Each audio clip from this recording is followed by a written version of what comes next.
پوری کائنات کے اندر حضور کے صحابہ میں سے ایک صحابی ہیں جس نے دجال سے ملاقات کی ہے، دجال سے باتیں کی ہیں، اور دجال کو جس نے اپنی آنکھوں سے دیکھا ہے۔ حضور کے صحابہ میں سے ایک صحابی حضرت تمیم داری رضی اللہ تعالیٰ عنہ، ان کا پورا قصہ جساسہ جس کو کہا جاتا ہے، مسلم شریف کے اندر اور دیگر کتب کے اندر موجود ہے۔ اس کو آپ سنیں کہ دجال اس وقت کہاں ہے اور وہ کس حالت میں ہے اور وہ کب آئے گا، یہ ساری کی ساری باتیں اسی ایک قصے کے اندر موجود ہیں۔ حضرت تمیم داری رضی اللہ تعالیٰ عنہ جب آپ نے دجال کو دیکھا اور دجال سے ملاقات کی، اس وقت آپ نصرانی تھے، اب ایمان نہیں لائے تھے، مسلمان نہیں ہوئے تھے۔ اس کے بعد حضور کی بارگاہ میں آئے، کلمہ پڑھا اور مسلمان ہوئے،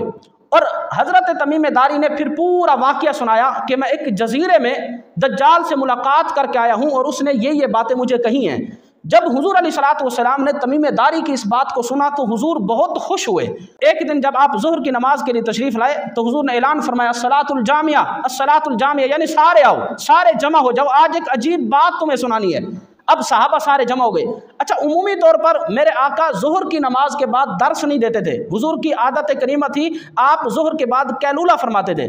ظہر کی نماز پڑھانے کے بعد قیلولہ فرماتے تھے سوائے جمعۃ المبارک کے۔ اب اس دن جمعہ بھی نہیں تھا، حضور علیہ الصلوۃ والسلام نے صحابہ کو سب کو بلا لیا، فرمایا سب جمع ہو جاؤ۔ صحابہ جمع ہوئے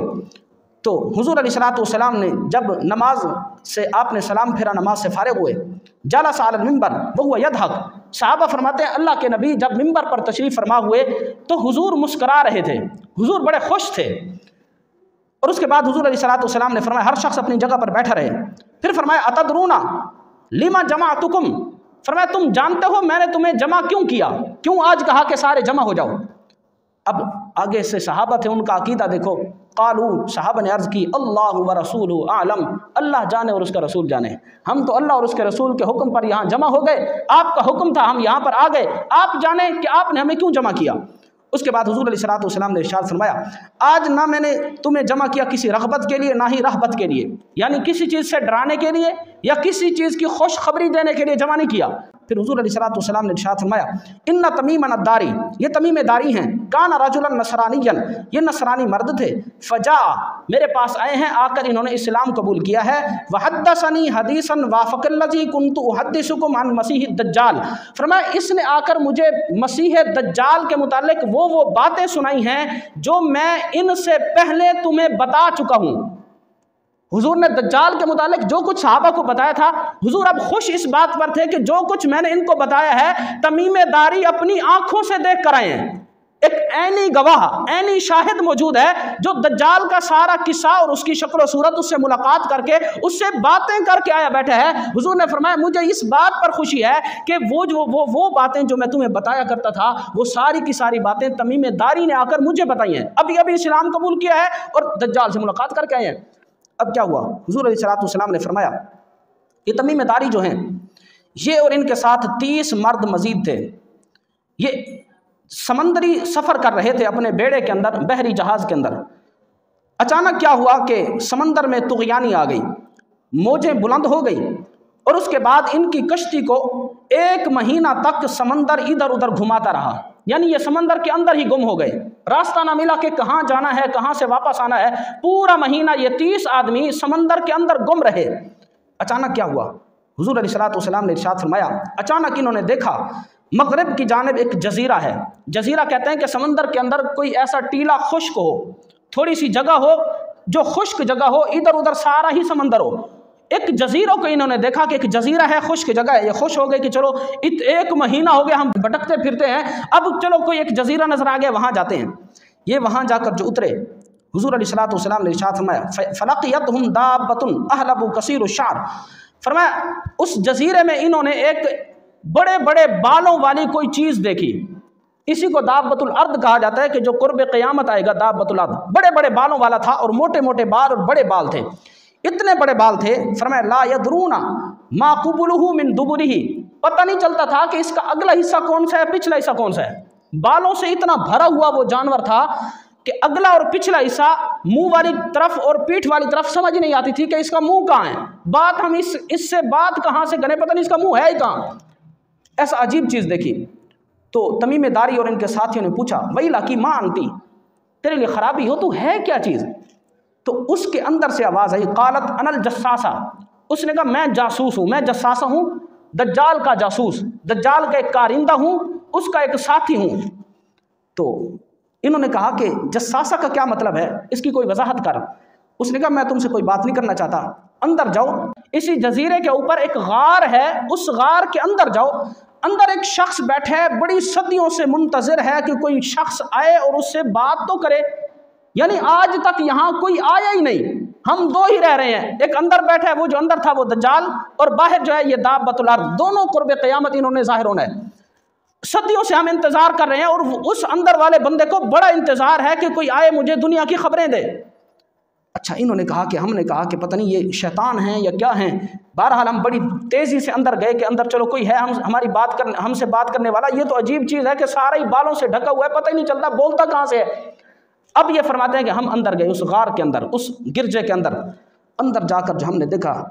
تو فرماتے ہیں فَإِذَا فِيهِ أَعْظَمُ إِنسَانٍ رَأَيْنَاهُ قَطُّ خَلْقًا، فرماتے ہیں وہاں پر تو بہت بڑا ایک انسان، اتنا بڑا انسان ہم نے کبھی دیکھا ہی نہیں تھا۔ اور حدیث پاک کے اندر آیا کہ دجال کے دو کانوں کے درمیان 40 ہاتھوں کا فاصلہ ہوگا۔ دجال کوئی چھوٹا آدمی نہیں، ایک ہاتھ پھر 40 ہاتھ، اس کے کانوں کی، اس کا منہ اتنا بڑا ہوگا تو وہ خود کتنا بڑا ہوگا، بہت بڑا آدمی ایک اندر بیٹھا تھا اس گرجے کے اندر، اس غار کے اندر۔ فرماتے ہیں جب ہم گئے ہم نے دیکھا تو اس کی عجیب حالت تھی، وَأَشَدُّ وِثَاقًا مَجْمُوعَةٌ يَدَاهُ إِلَىٰ عُنُقِهِ، اس کے دونوں ہاتھ اس کی گردن کے پیچھے زنجیروں کے ساتھ جکڑے ہوئے تھے، باندھے ہوئے تھے، اور اس کی جو پنڈلیاں اور گھٹنے تھے ان کو بھی زنجیروں کے ساتھ جکڑ دیا گیا تھا اور بندھا ہوا وہاں پڑا تھا اندر۔ اس کے بعد صحابہ فرماتے ہیں قُلْنَا وَيْلَكَ مَا أَنْتَ، ہم نے کہا کہ تیرے لیے خرابی ہو، تو کیا بلا ہے، تو اتنا بڑا آدمی، تو ہے کیا چیز؟ اس نے کہا مجھے چھوڑو، میں کیا ہوں یہ چھوڑو، تم بتاؤ تم کون ہو، فَأَخْبِرُونِي مَا أَنْتُمْ، تم بتاؤ، تم اپنے متعلق بتاؤ، تم کہاں سے آئے ہو؟ انہوں نے کہا کہ قالوا نحن اناس من العرب، ہم ملک عرب سے آئے ہیں، عرب کے باشندے ہیں، اور ہمارے ساتھ یہ معاملہ ہوا کہ ہم سمندر کے اندر 1 مہینہ تک ہم یہاں پر گم رہے، اور سمندر کی موجیں ہمیں کبھی ادھر لے جاتی تھی کبھی ادھر لے جاتی تھی، ہم راستہ بھٹک گئے، پھر اس کے بعد ہم آئے، ہماری جساسہ سے ملاقات ہوئی، جو باہر تیرا جاسوس بیٹھا ہے اس نے اندر بھیجا ہے کہ جاؤ اندر جا کر ملاقات کرو۔ اب کیا ہوا؟ اب یہ ذہن میں رکھیں کہ یہ باتیں اللہ کے نبی ہمیں بتا رہے ہیں، یہ دجال کی صرف باتیں نہیں ہے، صحیح مسلم ہے، صحیح ستہ ہے، حضور علیہ السلام نے دجال کے متعلق پوری خبر دی ہے، حضور بتا رہے ہیں صحابہ کو منبر پر چڑھ کر۔ اب میرے آقا کریم علیہ السلام نے ارشاد فرمایا، اس کے بعد دجال نے کہا کہ اچھا تم عرب سے آئے ہو تو پھر بتاؤ کہ اخبرونی عن نخل بیسان، بیسان کی کھجوروں کے متعلق بتاؤ کہ اس کا کیا بنا۔ بیسان یہ ملک شام کے اندر ایک علاقہ ہے، وہاں کثرت سے کھجوریں ہوتی ہیں۔ اس نے پوچھا کہ اس کی کھجوروں کے متعلق بتاؤ۔ انہوں نے کہا کہ وہ وہاں پر باغات ہیں، کھجوریں ہیں، کثرت سے کھجوریں آ رہی ہیں، لوگ کھا رہے ہیں۔ اچھا اس نے کہا کہ ان قریب ایک زمانہ آئے گا کہ بیسان کے باغات خشک ہو جائیں گے، وہاں سے پھل آنا بند ہو جائیں گے۔ یہ اب دجال اپنی نشانیاں بتا رہا ہے کہ میں نے کب نکلنا ہے، جب بیسان کی کھجوریں خشک ہو جائیں، وہاں سے پھل نہ آئیں تو پھر میں نے نکلنا ہے۔ اس کے بعد پھر دجال نے اس کے بعد ایک اور بات پوچھی، اس نے کہا اخبرونی ان بحیرۃ تبریہ، بحیرہ تبریہ، بحیرہ چھوٹا سمندر، تبریہ سمندر کے متعلق بتاؤ۔ یہ فلسطین کے قریب ایک سمندر اب بھی موجود ہے، جہاں سے امام طبرانی رحمۃ اللہ تعالی علیہ نے حدیث پر کام کیا، بحیرہ تبریہ، اس کے متعلق اس نے پوچھا کہ اس سمندر کے پانی کے متعلق بتاؤ کہ پانی کتنا ہے۔ تو انہوں نے کہا کہ ہی کثیرۃ الماء، وہاں بڑا کثرت کے ساتھ پانی ہے، لوگ وہاں سے بڑا فائدہ حاصل کر رہے ہیں، اس سمندر کے اندر پانی موجود ہے۔ اب اس نے کہا کہ ایک وہ وقت آئے گا کہ بحیرہ تبریہ وہ سمندر بھی خشک ہو جائے گا۔ اب یہ وہ اپنی نشانیاں بتا رہا ہے کہ جب وہاں کا پانی خشک ہو جائے پھر میرا خروج ہونا ہے، پھر میں نے نکلنا ہے۔ اب وہاں کے لوگ بتاتے ہیں کہ جتنا پانی بحیرہ تبریہ میں کبھی ہوتا تھا اب اس کا چوتھا حصہ بھی نہیں رہ گیا، یعنی دجال کے نکلنے کا اب وقت بالکل قریب آ گیا۔ اس کے بعد اس نے تیسری چیز پوچھی کہ زغر جو چشمہ ہے اس کے پانی کے متعلق بتاؤ، کیا لوگ اس سے کھیتی باڑی کرتے ہیں، وہ پانی اتنا ہے کہ کھیتی باڑی کے کام آ سکے؟ انہوں نے کہا کہ ہاں وہاں کے چشمے سے لوگ فائدہ حاصل کر رہے ہیں، کھیتی باڑی کر رہے ہیں۔ چوتھا سوال اس نے کیا جو کہ ہمارے نبی پاک علیہ الصلوۃ والسلام کے متعلق تھا۔ دجال نے کہا اخبرونی عن نبی الامیین ما فعل، بتاؤ نبی امیین، امیون یعنی عربوں کے نبی کا کیا بنا، کیا ان کا ظہور ہو چکا، ان کی پیدائش ہو چکی، انہوں نے نبوت کا اعلان کیا ہے یا نہیں کیا؟ انہوں نے کہا، چونکہ ابھی حضرت تمیم داری مسلمان نہیں تھے، ابھی نصرانی تھے، لیکن باتیں کچھ سنی ہوئی تھی، اسی کے مطابق انہوں نے دجال کو جواب دیا۔ تمیم داری نے کہا کہ قد خرج من مکہ نزل یثرب، انہوں نے مکہ سے ہجرت کر کے اب وہ یثرب میں مدینۃ المنورہ میں آ چکے ہیں۔ اچھا، اب دجال نے کہا اقاتلہ العرب، کیا عرب نے ان سے جہاد کیا ہے، قتال ہوا ہے، جنگیں ہوئی ہیں آپس میں؟ تو قلنا نعم، انہوں نے کہا، ہم نے کہا ہاں جنگیں تو ہوئی ہیں۔ اب دجال نے پوچھا کیف صنع بہم، ان جنگوں کا نتیجہ کیا نکلا، نتیجے میں کیا تم جانتے ہو کہ جنگیں جو ہوئی ہیں، آپس کی لڑائیاں ہوئی ہیں، نتیجہ کیا نکلا؟ تو انہوں نے کہا کہ ہم نے بتایا کہ اللہ کے نبی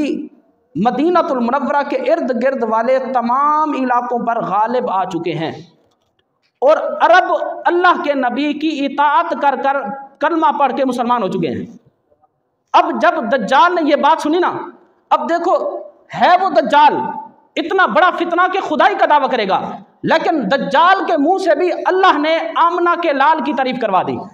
دجال نے آگے سے پتہ کیا کہا؟ دجال نے کہا کہ ہاں عرب کے لیے یہی بہتر تھا کہ اللہ کے رسول کی اطاعت کرتے ہیں، ذاک خیر لہم ان یطیعوہ، ان کے لیے یہی بہتر تھا کہ رسول اللہ کی اطاعت کر کے کلمہ پڑھ کر مسلمان ہو جاتے۔ اس کے بعد دجال نے پھر اس نے کہا کہ اچھا اب جو کچھ میں نے تم سے پوچھنا تھا میں نے پوچھ لیا ہے، تم نے پوچھا تھا نا میں کون ہوں، سنو، وَإِنِّي مُخْبِرُكُمْ إِنِّي أَنَا الْمَسِيحُ الدَّجَّالُ، میں ہی مسیح دجال ہوں، إِنِّي أُوشِكُ أَن يُؤْذَنَ لِي فِي الْخُرُوجِ، مجھے امید ہے کہ اب عن قریب اللہ مجھے یہاں سے نکلنے کی اجازت دے دے گا، میں یہاں سے نکلوں گا اور پوری روئے زمین پر میرا فتنہ پھیلے گا۔ اس کے بعد دجال نے کہا کہ میں 40 دنوں کے اندر پوری روئے زمین کا چکر لگاؤں گا، اتنا تیز رفتار ہوگا، حدیث پاک کے اندر آیا، اس کے بعد ایک گدھا ہوگا، گدھے کے پر بیٹھ کر گدھے کی اتنی تیز رفتاری ہوگی، پوری روئے زمین کا چکر لگائے گا اور لوگوں کو اپنے پھندے میں پھنسائے گا اور لوگوں کو اپنی خدائی ہونے کا دعویٰ کرے گا، لوگ اس کی بات مانیں گے سوائے کامل ایمان والوں کے۔ اس کے بعد دجال نے کہا ہاں ایک بات سن لو کہ میں ہر طرف تو جاؤں گا، 40 دن میں چکر پوری روئے زمین کا لگاؤں گا، غیر مکہ و طیبہ، مکہ اور طیبہ کے اندر میں داخل نہیں ہو سکوں گا۔ اس کی وجہ کیا ہے؟ اس نے کہا فہما محرمتان علی کلتاہما، مکہ اور مدینہ دونوں مجھ پر حرام کر دیے گئے ہیں، اس لیے کہ مدینہ اور مکہ کے راستوں پر اللہ تبارک و تعالی نے ایسے فرشتوں کی ڈیوٹیاں مقرر کر رکھی ہیں، جب میں وہاں داخل ہونے کی کوشش کروں گا استقبلنی ملک بیدہ سیف سلطہ، آئے گا ایک فرشتہ جس کے ہاتھ میں ننگی تلوار ہوگی، وہ مجھے وہاں سے بھگائے گا، اگر میں اس کے قریب جاؤں گا تو ننگی تلوار سے وہ فرشتہ مجھے مار دے گا۔ جب دجال نے یہ کہا تو دیکھو حضور علیہ الصلوۃ والسلام اتنا خوش ہوئے، صحابہ فرماتے ہیں میرے آقا کے ہاتھ میں اس دن عصا مبارک تھا، حضور علیہ الصلوۃ والسلام نے اسی عصا کو منبر شریف کے اوپر آپ علیہ الصلوۃ والسلام بار بار مارتے تھے اور حضور فرماتے تھے ہاذہ طیبہ ہاذہ طیبہ ہاذہ طیبہ، 3 مرتبہ حضور نے فرمایا میرے صحابہ سن لو، وہ طیبہ جس کا ذکر دجال اس جزیرے میں بیٹھ کر رہا ہے، یہ وہی تو مدینۃ المنورہ ہے، اللہ نے میرے مدینوں کو اتنی عظمت اور شان عطا فرمائی ہے، ساری دنیا میں دجال 40 دن میں چکر لگائے گا، لیکن اللہ نے مدینہ کے ہر راستے پر فرشتوں کو مقرر کر رکھا ہے، دجال جیسا بڑا فتنہ مدینۃ المنورہ میں داخل نہیں ہو سکے گا۔ یہ مدینۃ المنورہ کی شان ہے، فرمایا ہاذہ طیبہ، یہ میرا مدینہ، اس کی عظمتیں ہیں، اللہ یہاں کسی دجال کو داخل نہیں ہونے دے گا۔ اس کے بعد حضور علیہ الصلوۃ والسلام نے آخری بات سنے، حضور علیہ الصلوۃ والسلام نے پھر صحابہ سے پوچھا، فرمایا الا هل كنت حدثتكم ذلك، یہ جو باتیں تمیم داری نے آ کر تمہیں بتائی ہیں کیا اس سے پہلے مجھ محمد نے تمہیں نہیں بتا دیا تھا؟ فرمایا یہ ساری باتیں دجال کی جو خبریں تھیں کیا میں نے نہیں بتا دی تھی؟ فقال الناس نعم، تمام صحابہ نے عرض کی یا رسول اللہ واقعی اللہ نے آپ کو ایسا غیب کا علم عطا فرمایا ہے جو کوسوں دور کسی نامعلوم جزیرے میں بیٹھا ہوا دجال ہے، آپ نے مدینہ میں بیٹھ کر ہمیں اس کی بھی خبریں عطا فرما دی ہیں۔ تو یہ ہے دجال۔ حضور علیہ الصلوۃ والسلام نے بہرحال میرے آقا کریم علیہ الصلوۃ والسلام نے فرمایا دجال کے پاس جنت بھی ہوگی دوزخ بھی ہوگی، اس کی جو جنت ہوگی حقیقت میں وہ دوزخ ہوگی اور اس کی جو دوزخ ہوگی حقیقت میں وہ جنت ہوگی۔ میری ذمہ داری تھی میں نے آپ کو بتا دیا، اب آپ کی ذمہ داری ہے آپ اپنی نسلوں کو بتا کر جائیں کہ دجال کی دوزخ میں جانا تو پسند کرنا لیکن دجال کو خدا بنانا پسند کبھی نہ کرنا۔